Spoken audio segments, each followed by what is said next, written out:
regresar a Jaén como regresar a la casa, de manera que no me porto como si estuviera ahora en una de las habitaciones.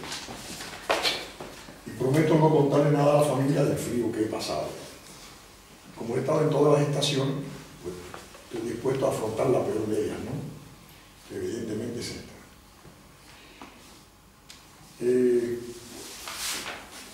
Tratando de colocarme bajo el gran tema de la convocatoria del encuentro, yo quería presentar algunas reflexiones sobre algunas lecciones de la revolución en el siglo XX con vista al siglo XXI.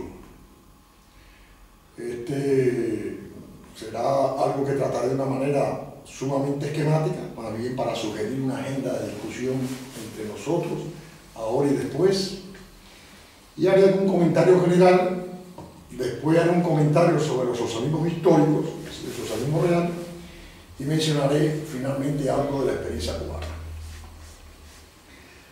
Si el mundo fuera reformable o fácilmente reformable, no harían falta las revoluciones.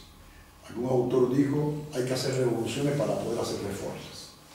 Esa es la razón por la cual en la historia encontramos momentos revolucionarios y por tanto revoluciones históricas. Habría algo que decir acerca de que vamos a entender, porque este es un término que con el tiempo va adquiriendo innumerables usos. Revolución de la moda, revolución cultural, revolución juvenil, etc. Y se va haciendo difuso, pero en la cultura política el concepto de revolución tenía una, digamos, consideración fuerte, una definición mucho más precisa. Siempre aludía a la instauración de un nuevo poder político y al cambio en las estructuras y la organización social mediante dicho nuevo y emergente poder político. En el siglo XX, y ahora se ha dado por decir que así será en el siglo XXI, se han dado revoluciones apellidadas como socialistas o no capitalistas, quizás esta precisión fuera más exacta. Y a la vez se han dado muchas revoluciones que podemos denominar de liberación nacional, es decir, en aquellas sociedades donde no se había cumplido el proceso histórico de liberación nacional. Ambos tipos de revoluciones, recuerdo que estoy esquematizando, socialistas y de liberación nacional en el siglo XX presentan algunos condicionamientos comunes, ¿no? Enfrentaron algunas condicionantes comunes a ambos tipos de procesos. Casi siempre se originaron en guerras y acompañados de importantes cambios en la correlación internacional de fuerzas. Surgieron en el marco de crisis políticas y sociales, generalmente profundas crisis. Fueron encabezadas o dieron lugar al surgimiento de vanguardias políticas y de nuevos liderazgos, generalmente al frente de movimientos y en menor número de casos, pero también bajo la dirección de partidos políticos. Siempre implicaron la pérdida de la hegemonía política y cultural por parte de los sectores dominantes. Y no menos importante, siempre estuvieron precedidas en alguna medida por el predominio de un imaginario en la conciencia social que pretendía anticipar un futuro mejor que el que se vivía. Se aspiraba a una nación independiente y soberana, a una sociedad mejor, ya sea que mejor quiera decir más perfecta o superior, etc. Y en todo caso, una mejor vida para las grandes mayorías de esas sociedades. La realización, llevar que se convirtieran en realidad los ideales nacionales o socialistas de libertad, justicia social, desarrollo socioeconómico, democracia, etc. En el conjunto de esas experiencias históricas aparece lo que he llamado el socialismo histórico para referirme al socialismo realmente existente en los casos ya desaparecidos y aquellos que todavía transitan una experiencia histórica. Visto de conjunto, se trata de una visión de conjunto, pero mejor, ¿no?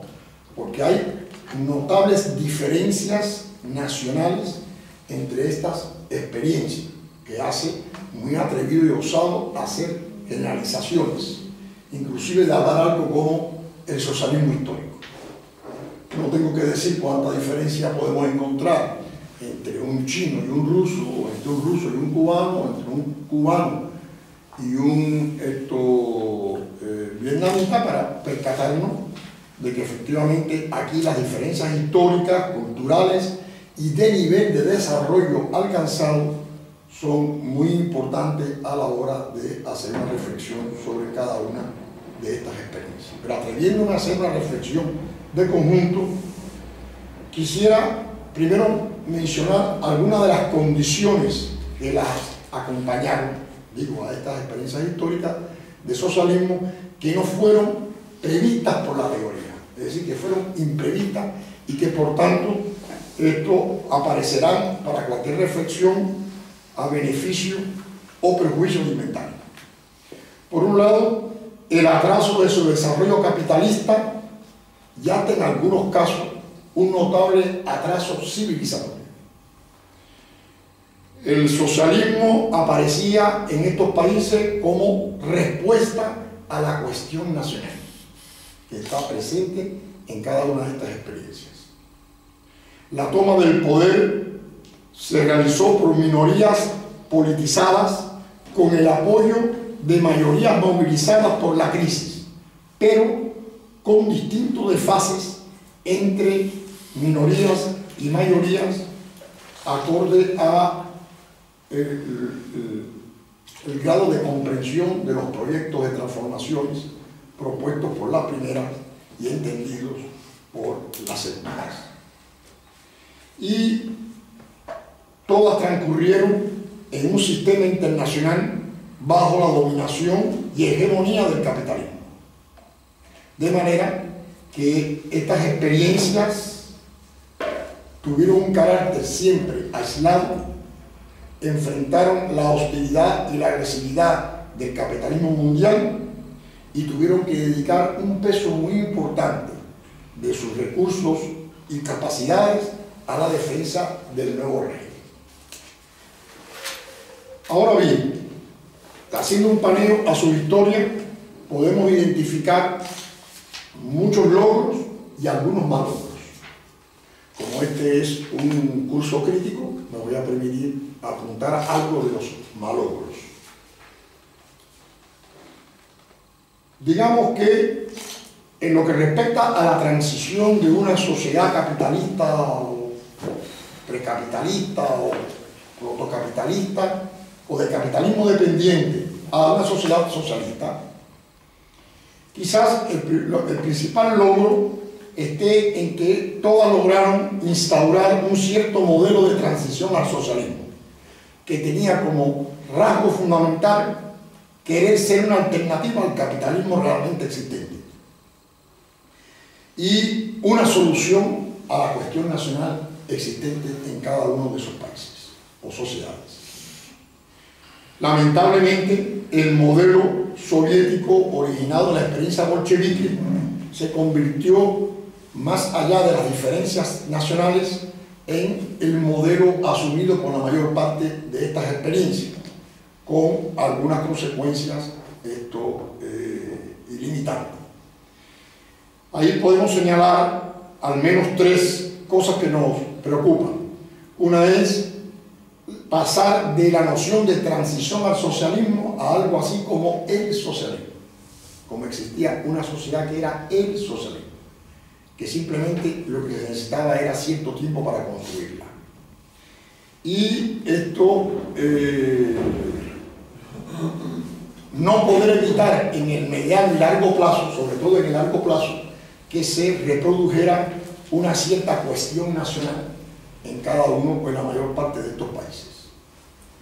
Otro logro en esta transición fue la instauración de una nueva institucionalidad de todo tipo, jurídica, económica, política, civil, cultural, pero de parte de los malogros estaba que esta nueva institucionalidad le concedió al Estado un peso descomunal en el sistema y siempre estuvo patente en cada una de estas experiencias una mayor o menor y a veces enorme desviación entre la norma institucional establecida y el verdadero comportamiento de los aparatos y de las instituciones. Todas iniciaron un fuerte proceso de socialización en todas las esferas de la sociedad, pero cada vez más esta socialización fue quedando delimitada a lo económico. Hubo una mayor socialización de lo económico que de lo civil, o de lo político, o de lo cultural.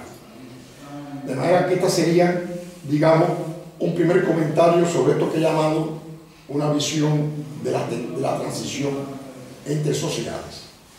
Ya deteniéndonos más particularmente en algunas otras esferas, diría de que en la esfera política lo más importante, el mayor logro, fue la instauración de un poder político al servicio de las grandes mayorías.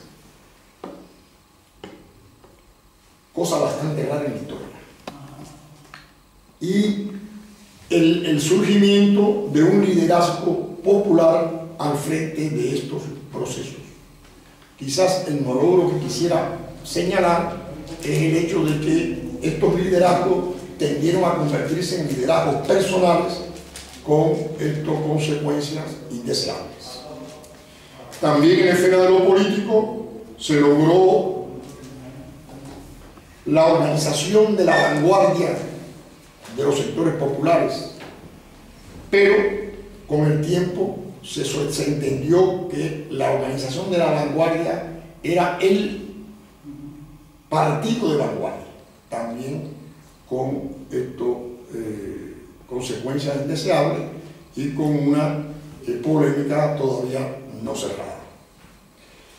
También en todos los casos de estas sociedades que transitaron el socialismo histórico se produjo un enorme desarrollo democrático.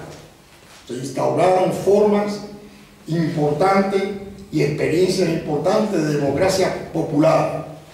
Primero creando las condiciones materiales para que la democracia tenga algún sentido y después produciendo o propiciando la participación masiva de la sociedad en la nueva institucionalidad.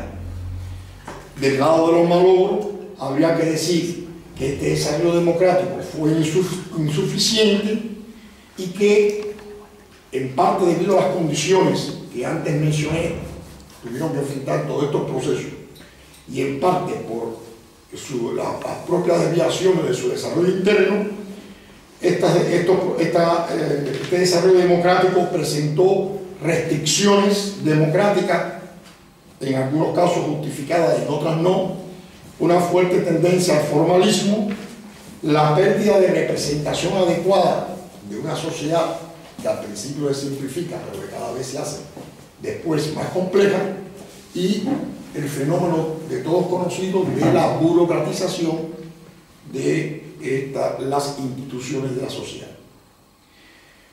Quizás habría que agregar en lo político que todos estos procesos dispusieron durante un periodo más o menos largo de una enorme legitimidad, pero que con el tiempo enfrentaron un estrechamiento del consenso y una creciente pérdida de legitimidad. En la esfera de lo económico, estas experiencias mostraron como uno de sus grandes logros la socialización de los medios de producción, aunque la fórmula original era la socialización